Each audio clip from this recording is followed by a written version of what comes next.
The topic for this panel is experimentation and innovations in the sector of education. And I think if you just look around, I think we know why this topic is so important, because I think half the people in this room are probably social, run some kind of social enterprise or been associated with it at some point in their careers. I think what this points to is that we're moving away from an education system which is about just two kinds of access points, just public and private schools, or just schools even. We are moving towards an education system that has several new access points and has several other experiments that are taking place outside the traditional system. And policymaking needs to move away from, dealing with only the traditional system to understanding the importance of these other experiments that are taking place all over the country. I think this is particularly important in a time when we're focusing on quality and we realize the importance of individualizing and customizing pedagogy. A lot of these innovations play in directly, whether they're leveraged by class teachers, whether leveraged by parents, and so on, to improve the quality of not just the education system, but even every individual child's, learning in a classroom. I think Shabir and I make this point in our opening chapter. What makes these innovations important, whether they happen in the traditional system or outside, is that they're eventually happening at the last mile level. And as a consequence, they're able to fill gaps in the market that are either unanticipated in policy or are just not accounted for. So, the first challenge then becomes, and the first session today set us up for that. The first challenge is, how do we scale these? I was going to quote Bill Clinton anyway, but Shabir took that from me. Shabir took that one away. But I'm going to say that again just to reiterate, what this panel is trying to, get at. So President Clinton noted, while reviewing school reforms during his presidency, that nearly every problem has been solved by someone somewhere, and the frustration is that we can't seem to replicate these solutions anywhere else. So that's the first challenge. There are innovations, that idea has been generated in society by someone. The second stage is, how do we scale these? A more conceptual question, should we scale these? By scaling these, are we going back into the one-size-fits-all approach that our government, are we reinforcing that? Should we just let there be islands of excellence around the country that influence their immediate community and not try and scale this at a national macro level? And how do we decide what experiment or what innovation is scalable? What is that transition point between an idea and an idea that can be scaled? The second set of challenges relates to regulations. We're now talking about a system where there are several access points. And if our focus is quality, how do we ensure all of these access points are together contributing to a certain objective? Of course, there are, these experiments provide us various opportunities to scale up, to replicate, or to learn from. But at the same time, we have a large number of NGOs that often don't even talk to each other, that replicate practices, reinvent the wheels very often. But how do we create an information sharing or a regulatory mechanism that tries to bring in some cohesion into this market? At the end of this panel, I think the panelists and I've shared about 4 or 5 questions that we hope to be able to answer at the end of this. And I would put them into 3 buckets. I think the first is really facilitating innovations, letting ideas get generated within the society. How do we create an environment that's conducive to innovation and experimentation, both within the traditional school system and outside? The second set of questions relates to scaling. First, are all, like I asked before, are all successful experiments scalable? How do we determine what gets scaled and what doesn't? The second question in this category is, how can innovations be scaled? What's the mechanism? Once you've determined that something needs to be replicated, what's the mechanism to, make it available to the population or to the student body at large? The third is the regulatory implications.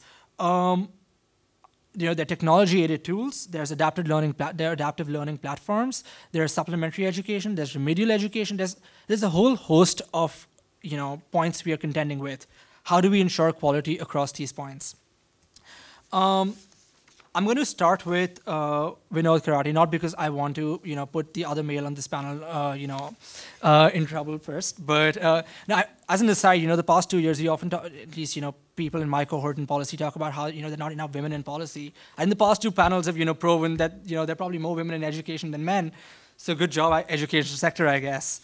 So what I want to, talk to Vinod about is, we talk about experiments and innovations, in terms of social enterprises, which STIR is. But what I want to get from you is, the innovations within the traditional education system, innovations by the teacher, innovations by policymakers. You talk in your chapter a lot about creating these pools, these tipping points for change. How do these tipping points come about? I mean, because of course there's one teacher working by herself, but how do you scale for multiple teachers to work as tipping points together? Thanks, Roman.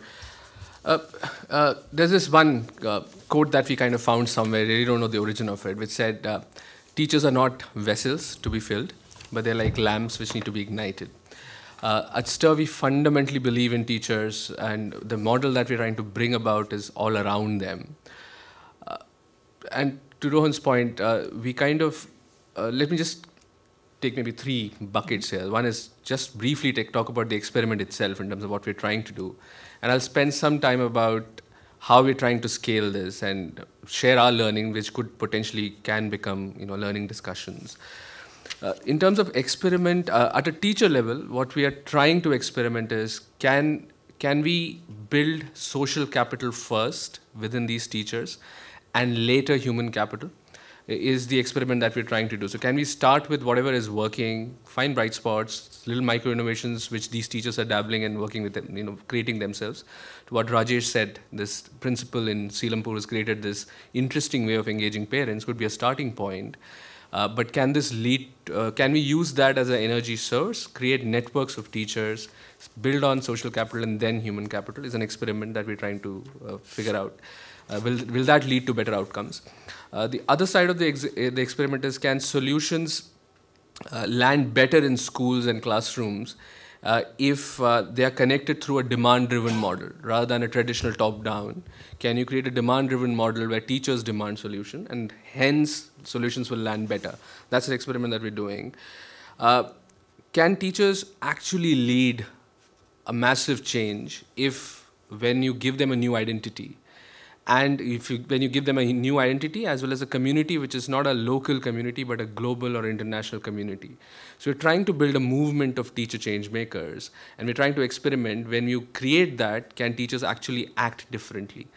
So at the teacher level, these are 3 experiments that STIR is trying to do and learn whether this kind of leads to learning outcomes. At a school and a policy level, we're trying to see can we kind of flip the model of actually getting the solution close to schools? The traditional model is more like a carpet bombing. So you have a solution that's assimilated outside by an NGO or within the government, but it's literally carpet bomb it. Take a block, give a permission, all teachers get it, and you carpet bomb it. We want to flip it and say, can you kind of create these catchers first in each school, who could be champions, and then target bomb them, and then see whether that leads to a better outcome. So these are the experiments that we're dabbling with. To Rohan's point, we want to do this at scale. And that brings me to the next segment of what I want to say in terms of how do you scale this and what are we trying to do. For us, I think it's non-negotiable. Anything that you need to, because of the challenge itself and the scale of the challenge, whatever solution that you create, you need to look at a tipping point which kind of proves that this works at scale, and hence anybody can take it up. Few things that we've learned very quickly in the last 3 years is what enables scaling is, to a large extent, is the design itself. So when you designing a solution, most often the tendency, and that's something that we also started off with, the tendency is to keep the user, the end user in mind and just create a solution. But we learned very quickly that typically falls very quickly. So you need to really, whenever you're designing a solution, keep the ecosystem in which this end user is playing. That's super critical. When you do that, chances of you succeeding is better. The other thing that we've also learned, thanks to also the fact that we started a little late, is don't create a solution in isolation. So look around and see if there are other solutions which can easily synergize with the solution that you're thinking. So create a solution which will enable collaboration. And that's something that we've done fairly confidently and well now. With most of the distribution of these networks that we do are through partnerships. We don't self-distribute these. So these are through partnership with other NGOs like Pratham, Room to Read, Educate Girls, AIF. We're also distributing these networks, working directly with the government, where the CRCs are trying to create these networks of teachers. So that's something that is a thumb rule potentially can be looked at, which is enabling us to scale fairly fast, is the fact that the solution is created keeping collaboration in mind, which enables collaboration. The last one that this is a recent thing, that we're redefining our theory of change. Most often we when we are creating these social experiments, we focus on this entire build, operate, transfer. So essentially you're building a solution, you want to operate it as a pilot and eventually transfer it. But our focus and energy is usually on the build and the operate part. And then we hope that we demonstrate it well in, say, a certain block or a district, and then hope somebody will do it.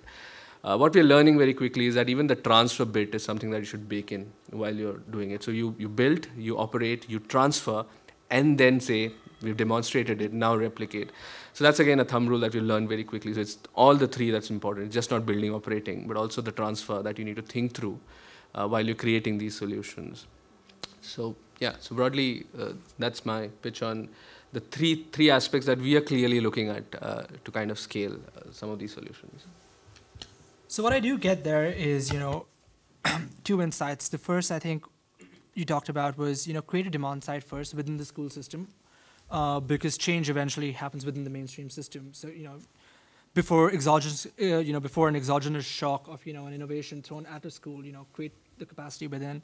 And the second, I think this also reiterates some of the chapters within our book, especially those by Kruti Bharucha and Venkatesh Malur. If you want to scale, you have to build a system to scale from the very inception of an idea. You have to know how to work with existing resources, and you need to figure out how to collaborate with others and not reinvent the wheel. I think these are topics we'll revisit later on. I want to move on to the Gyanshala experience.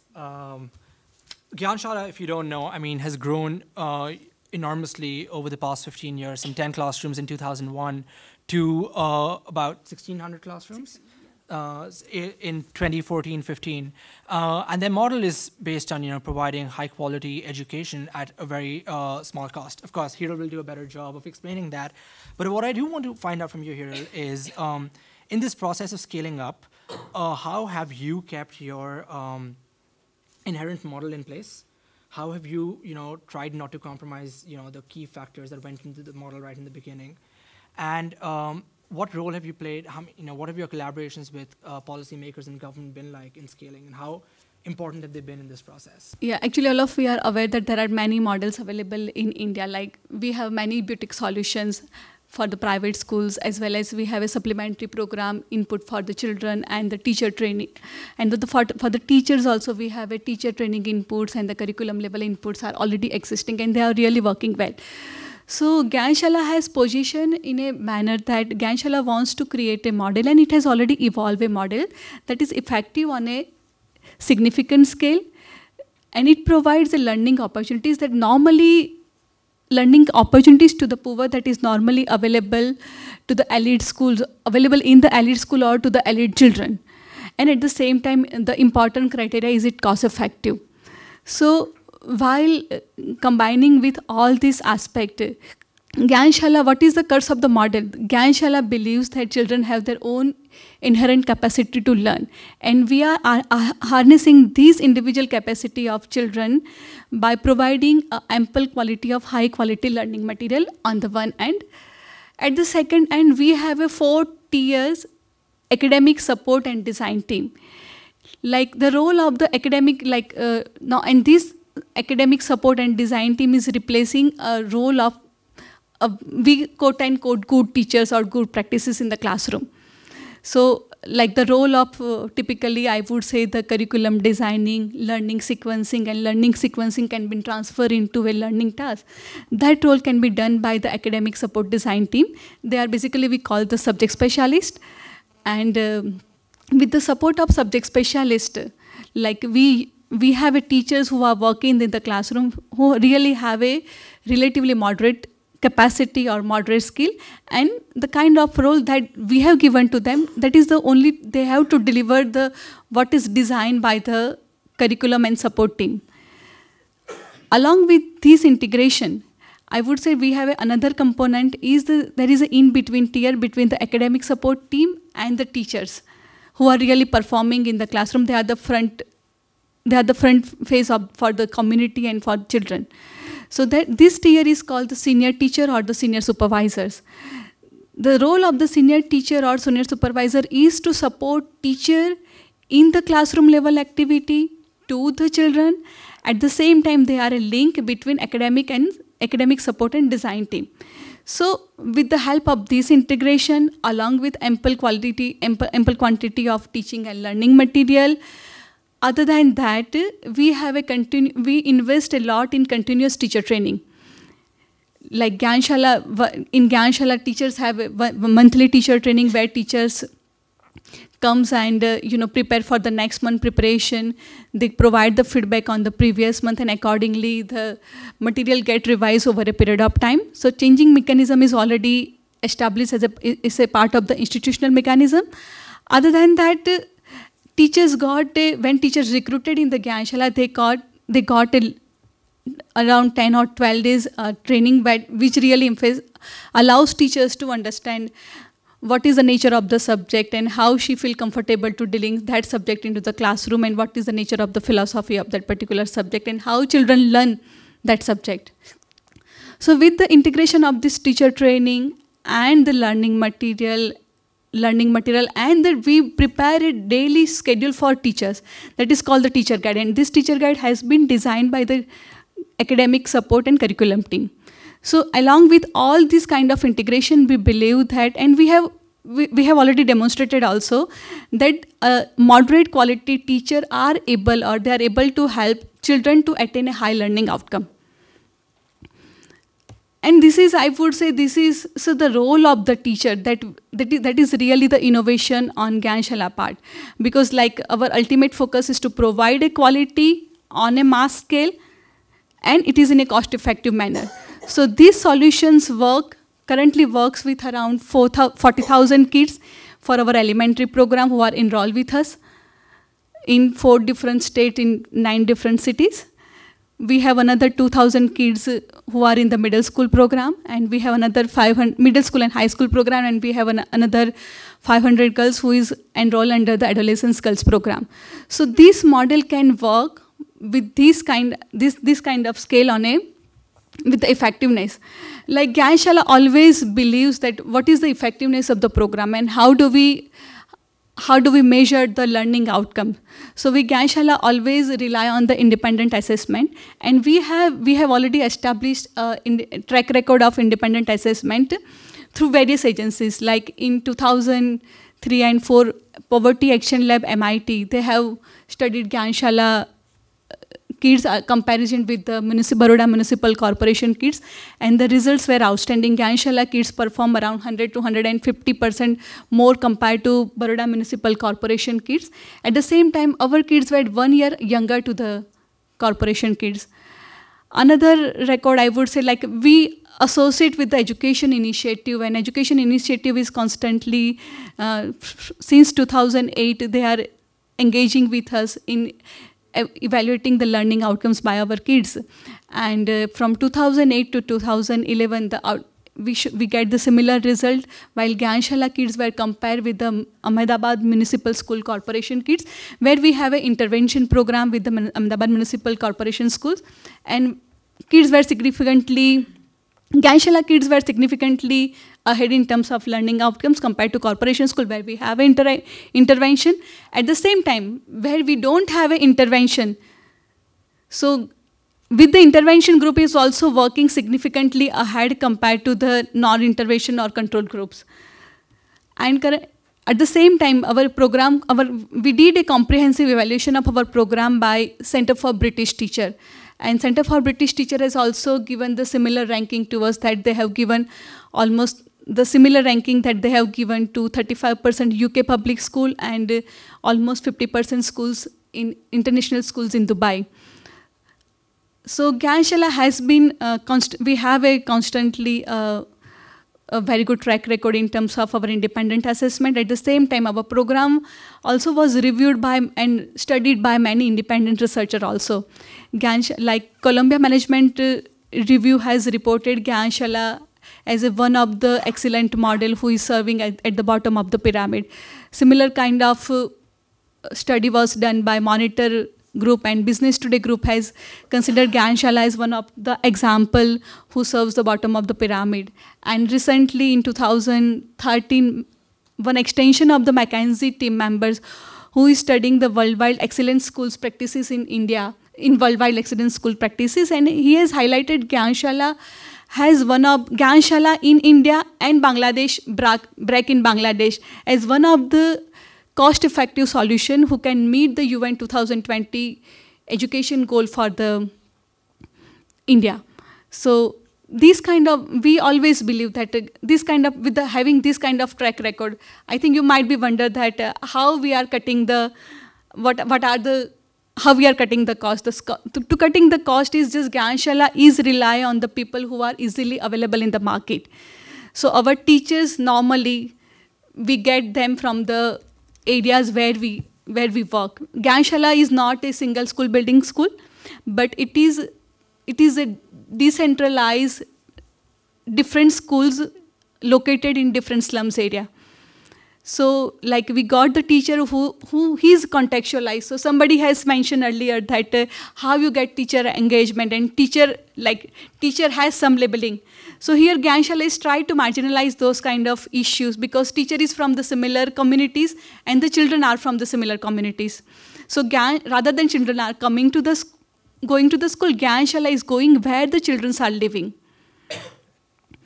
Other than that, Gyanshala believes that like we had, I would much more focus on the how we work with the government and how we have scaled this program. So Gyanshala strategy is to show a model, a reasonable size model that is around 200, 300 or 500 classes for elementary program. Yet we haven't established a model for the middle school and high school, but elementary is a successful model. So with this kind of demonstration model in different states, we want that how this model is functioning and how this model is delivering a desirable learning outcome at a reasonable cost. And the second thing is this model can be used by the government system. Already we had worked with the Ahmedabad Municipal School System with the support of the MSDF. At the same time, currently we got since the last year we work with the government of Bihar as a public-private partnership. And under this model, almost 1 million of children are being a part of the Gyanshala system, and they are not a Gyanshala system, but they are getting beneficial the kind of material that Gyanshala is designed.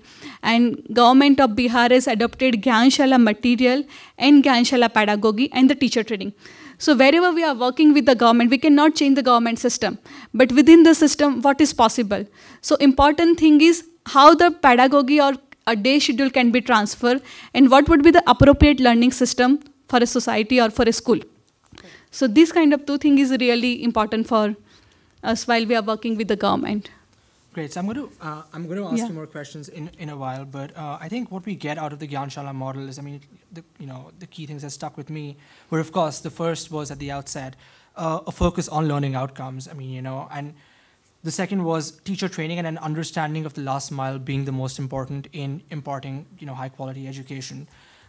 Diagnostic feedback and, capacity building, so understanding what test scores mean and then, feeding it back into the system. Mm-hmm. Continuous evaluation. I mean, the number of studies you've cited clearly shows that you're not just operating, but you're trying to assess and redo things. But I actually want to pick out. I actually want to move on and talk. Have Shweta jump in here. Your chapter talks a lot about the importance of public-private partnerships for innovations to scale. And of course, you and Amitav mentioned Gyanshala as one of your case studies. If we were to look at Gyanshala as a case study. What would it take for something like Gyanshala, which is also cost-effective? Another, another key thing here, uses existing resources. What would it take to make, this model available or, available all over the country? I mean, why is Gyanshala still only in 4 states and hasn't been picked up by others? Yeah, that's a really interesting question. So, I think, if you look at it, a lot of such systems are working in parallel to the government system. So Gyanshala is one innovation which has already gone to a significant amount of scale, but there are also others which are working in small pockets and which have the ability to scale but are not.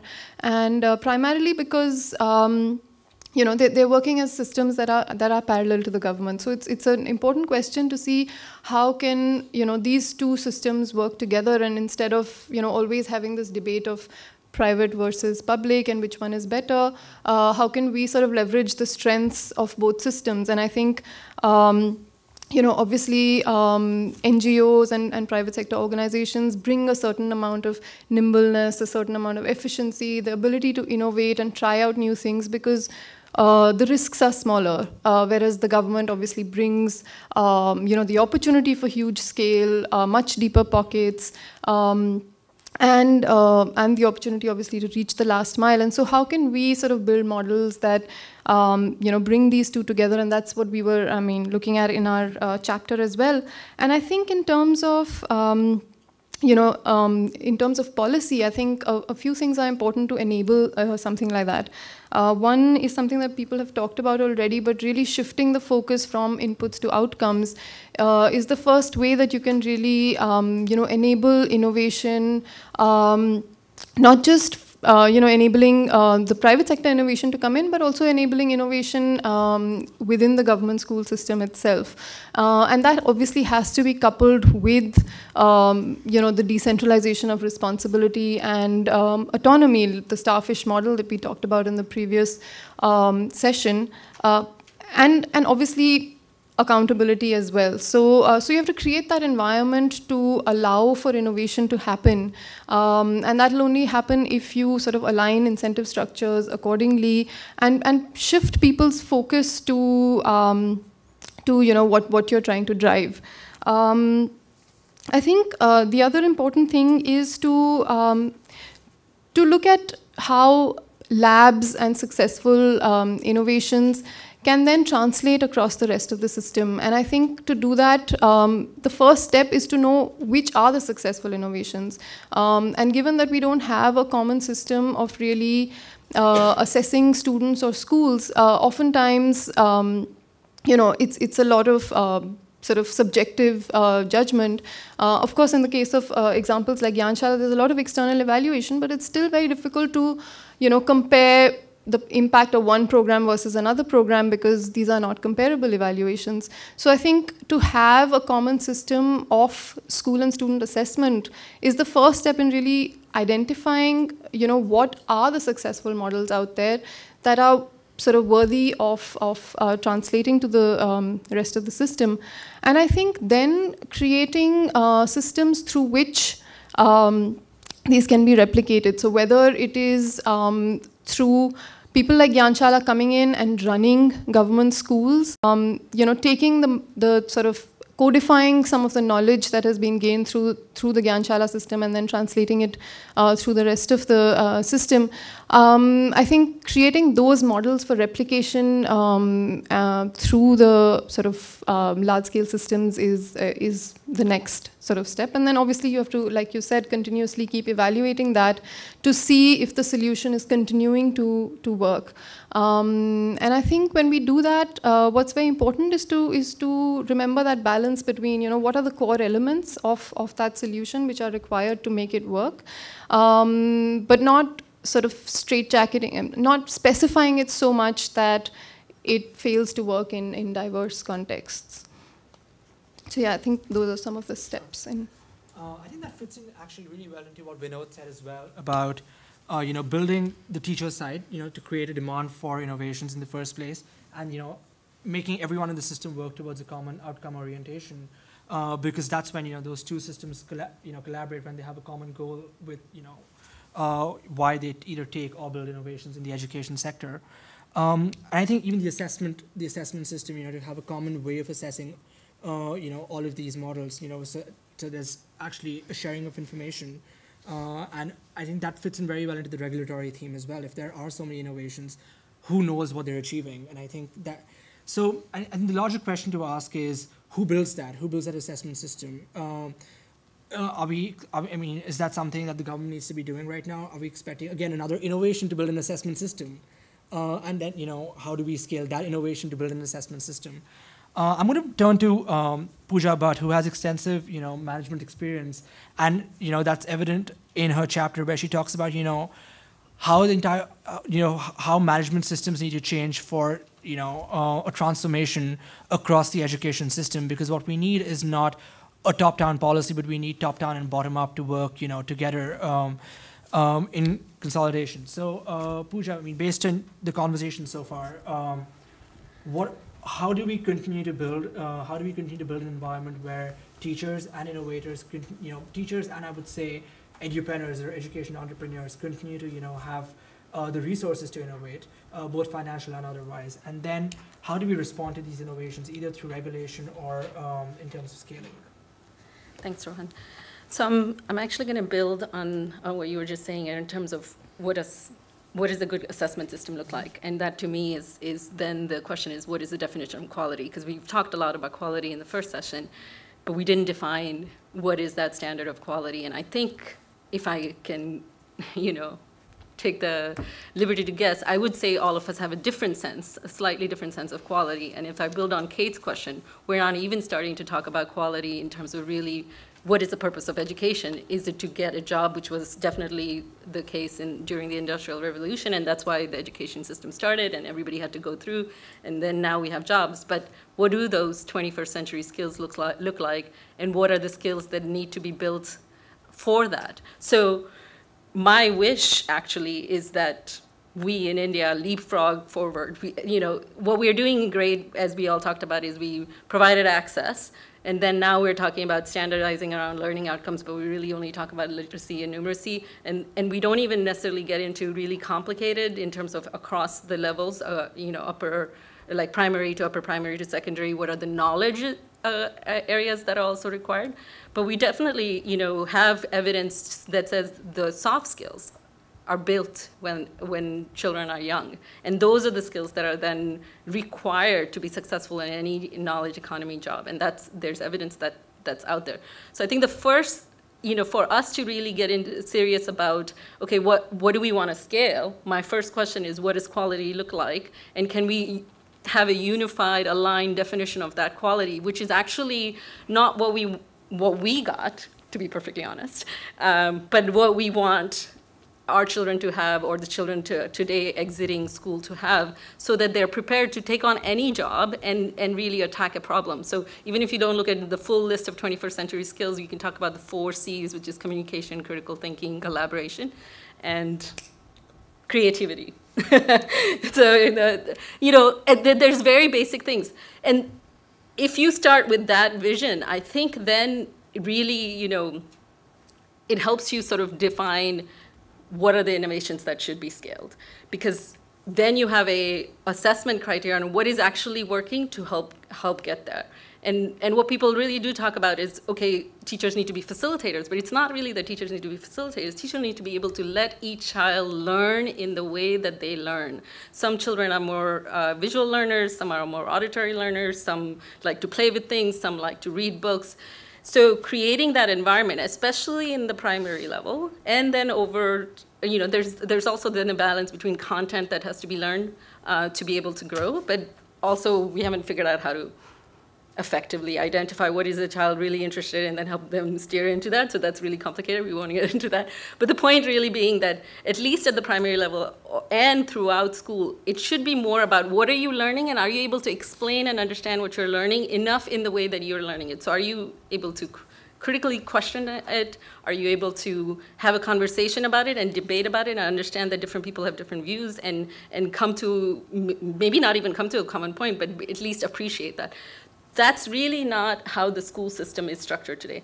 And while there is a lot of great work going on, and Gyanshala is a great example, the innovations that, the micro-innovations that are identified through teachers at STAR Education. So that's why we have all these pockets of innovation, but all those innovations still only focus on getting to this learning outcomes, because that's become our thing. And learning outcomes being at literacy and numeracy, and I think what we do need to innovate around is a whole system transformation.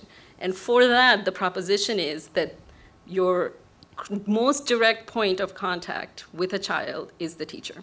So you've got to turn the system around. Today, the system is very top-down, and teachers are told what they need to be doing, and here's what you need to do, etc.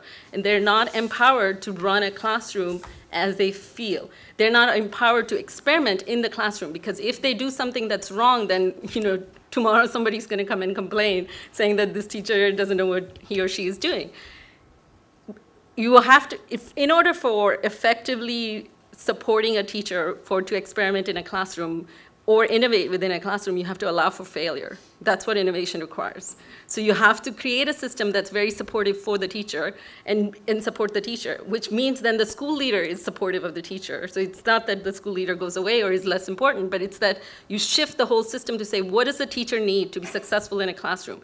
Does the teacher have a channel to be able to get guidance or support when there is a troublemaking child, or when there is a difficult situation because a child has some other problem, or even if you've identified that the child has a learning disability, how can we take care of it within that school system? None of those systems exist in that school for the teacher to effectively run the classroom. What exists today is that you have to run this syllabus, they have to take these tests. You can test them on a continuous basis, but at the end of the day, they still have to pass this other test, and if they don't pass it, end of story, and you're a terrible teacher, and everything else is gonna. So most of us are average, right? There are some really great teachers who are surpassing all of this and still doing great work. So kudos to those teachers. But most of us are average. And for those average people, if you put all these sort of encumbrances on them, I don't think that they're gonna be successful. So the proposition is that we need to sort of twist the system around. Focus on your employee who's your direct line of contact with your customer, your child, and then the parents and the community. Empower the teacher to be able to do well. In that process, train them in a different way. In the way that we're training them. Also, what happens today, they go to teachers, when they go for teacher training, they go and sit in a classroom and they're told what they need to be doing. They're not allowed to experiment, to facilitate, and to innovate, even in their training sessions, right? So you need to change the way they're being trained. You need to look for competencies that would be successful in this format, and also the reward system. If you always are so dogmatic that if somebody makes a mistake, then you're going to punish them, then they're never going to try to make a mistake because they're just going to follow the rule. You've got to create a system that supports that reward system, supports the sharing, not across networks, of course, but of course within the school as well. So, I think I'll end at this, but one example that I've shared with Rohan, it is a high-resource school, but the way that the teachers work is that each week, as a group of teachers who teach first and second graders, they all work together to create the lesson plan for that week. And every year, they have a theme that they use around which they tie into the lesson plan. And so a couple of things are happening. One is the teachers are learning to work with each other and sharing with each other and testing ideas. And if something doesn't work one week, they change it the next week. So there's always this constant refresh. The principal is there to guide, but not direct. And the theme allows them to create an opportunity to tie in all the lessons into what needs to be taught. And the kids are assessed on the skills that they're acquiring across the different areas, so whether it's math, or writing, reading, etc. But it's also different types of skills you're acquiring. And they have found that some kids will learn something they may have really good penmanship, but they may have bad comprehension for whatever reason, because kids learn differently and they grow differently. But knowing that allows them to sort of work with that child over the period of the year. And it's an everyday thing. It's not a one-time activity with a child. So I really think that I don't know if I quite answered the question that you were asking, but I think that one is that we need to align on a definition of quality, and I think we need to broaden our definition of quality if education's purpose is to actually create individuals who are aware about society and one another and can learn and grow and innovate in their own lives, however they want to. And two is that the system today is very top-down, and all the interventions are about doing to the teacher, and generally it's then doing to the teacher rather than asking the teacher, what do you want done and how can we help you? And shifting, the CRC and BRCs are all about administrative regulation rather than twisting that to say, how can they actually help find the resources when there is a need? That should be their job, not dictating regulation. And then you assess quality and innovations at a different level to say, is that standard, whatever standard we've all agreed on, being met? Sure. So I think the key point that comes out there is, the cost of failure right now is really high. I mean, I think the cost of failure is, of course, high within schools, but I think that's also something we can talk about, the general entrepreneurship landscape, in terms of the cost of failure just being very high because it's risky. The other insight, I think, obviously, is build capacity within school systems for teachers to have solutions to problems they face on a day-to-day basis, and of course, collaboration and communication with others in your cohort is key. But I think your starting point, how do we define quality, is I'm going to open this up for questions soon. But I have a question for both Vinod and Hiral. So for Hiral, and this both these questions relate to quality. When you look at assessments of your model, what are the factors in the assessments that you look for? How do you define what you're working towards as a school? How do you define quality when you started? What is Gyanshala's understanding of quality education? What are you working towards? For Vinod, you identify teacher micro innovations. I think there are two questions that go parallelly there. The first is, what is, in your opinion, are teachers in the larger system working towards? Is it just better ways of implementing the same curriculum, or does it go beyond that in terms of getting us a definition of quality among teachers? And how do you identify what a good micro innovation is? You're using some parameter there. I think that can help us get some understanding of what a quality definition might look like. Okay, when Gyanshala was evolved at the same time from the beginning, quality doesn't means only the numeracy or literacy, but quality means whatever the children are learning, they really need to understand the concept. And if they have understand the concept, that is really and understanding at the same time, not only understanding, but understanding with the application in the life. So this is what we mean by the quality. And while we assess the Gyanshala model across different, from Ahmedabad model to Bihar model, the model is the same, but here at the same time, if we are expanding from, the model is expanding from 300 kids to 40,000 kids, the similar learning and similar learning curve has to be transferred across the model, across the states and across the cities.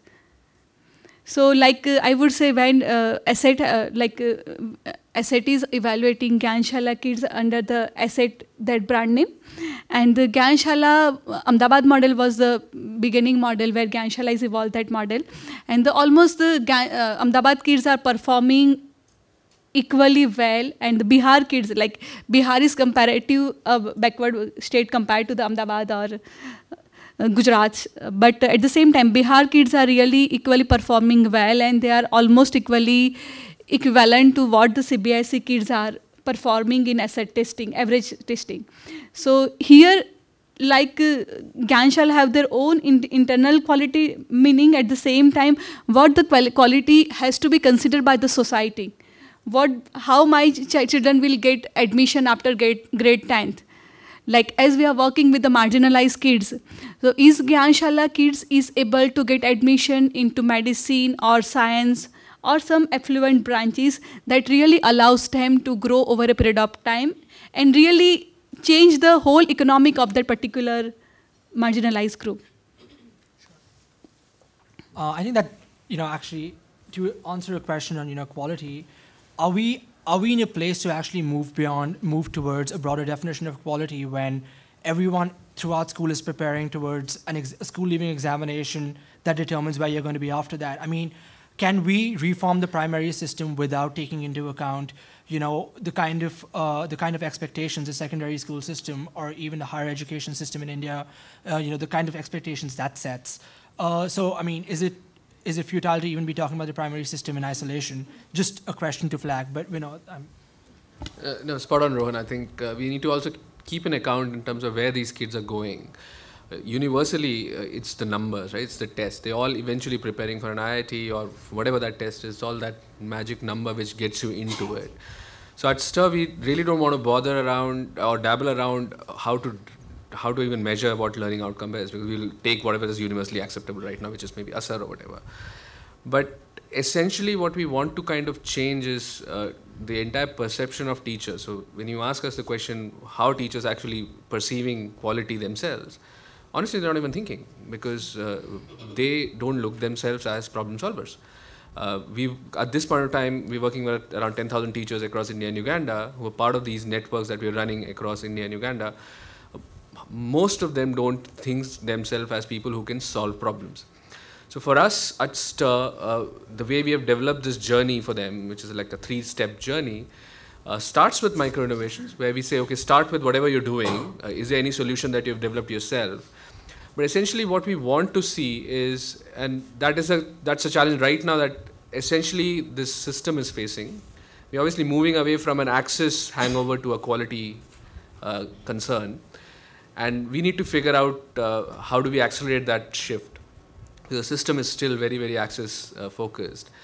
And the tendency of an access focus is that you focus on teachers and correlate that to knowledge. So are you a good math teacher? Are you a good geography teacher? Are you a good social studies teacher?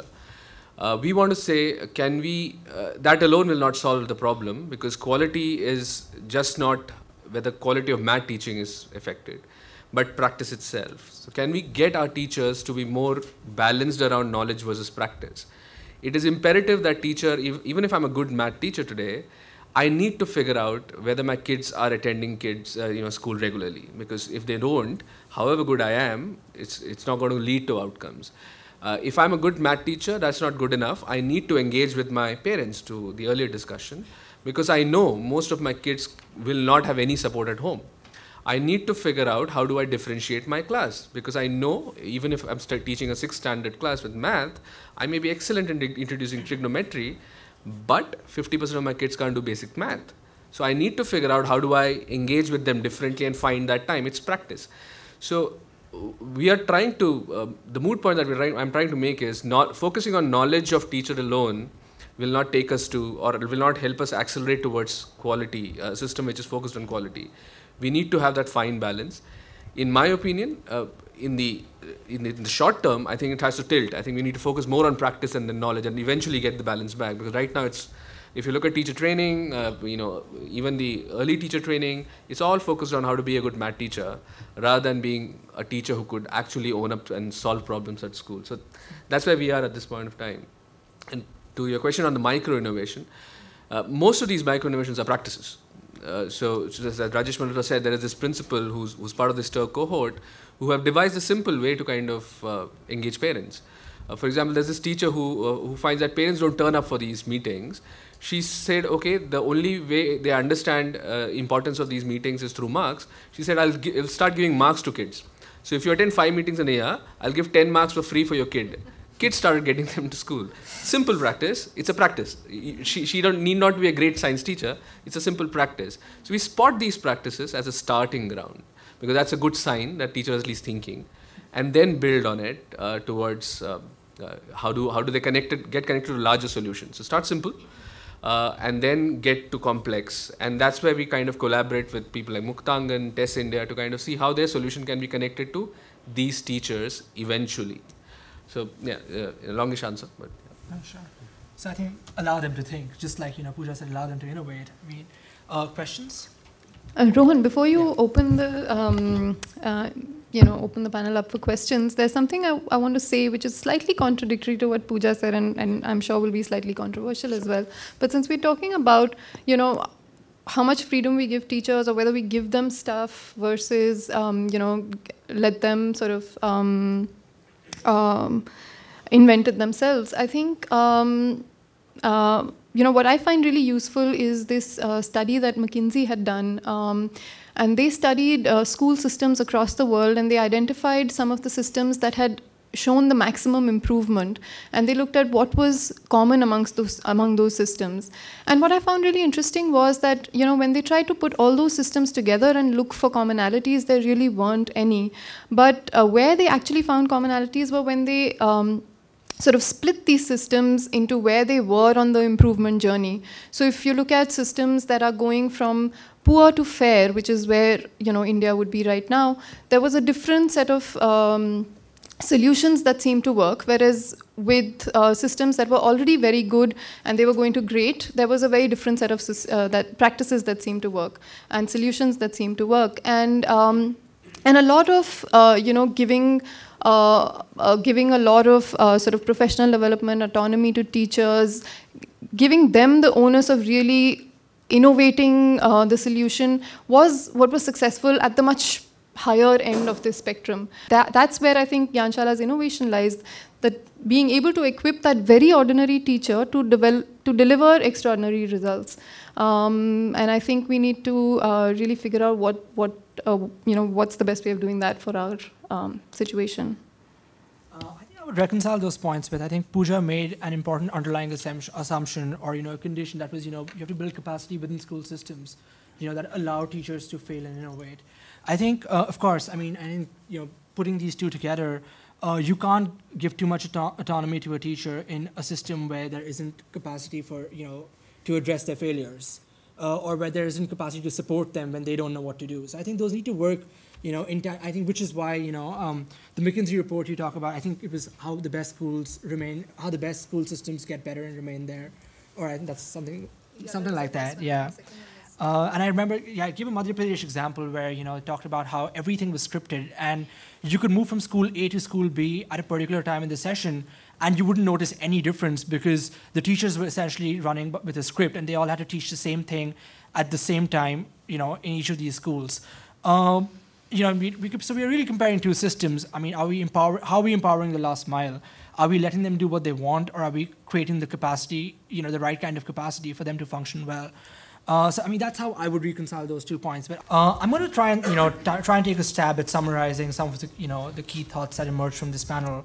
I think the first is creating that environment to innovate, reduce the cost of failure, as Pooja pointed out, but at the same time and provide autonomy, but at the same time create the right capacity for that autonomy to actually function in the right direction, and whether it's the CRC level, the BRC level, but right to the top, at the policy making level as well. The second, if you want to scale, you have to build in scaling right at the very beginning, whether it's about sustaining the model, but also collaborating with other NGOs, other innovators around there, knowing you're not replicating, but you're actually building on something someone else has done or building it with them. The third is, keep assessing and measuring outcomes, which eventually leads us to the big question, the first panel was trying to answer, and the big question I think the system needs to answer: what is quality? And what are we as an education system working towards? Because unless we have that common metric, unless we have that, those set of goals for everyone in the system to work towards, any evaluation or assessment would be impossible. And I don't think scaling wouldn't really serve any systemic need. So I'm going to end there.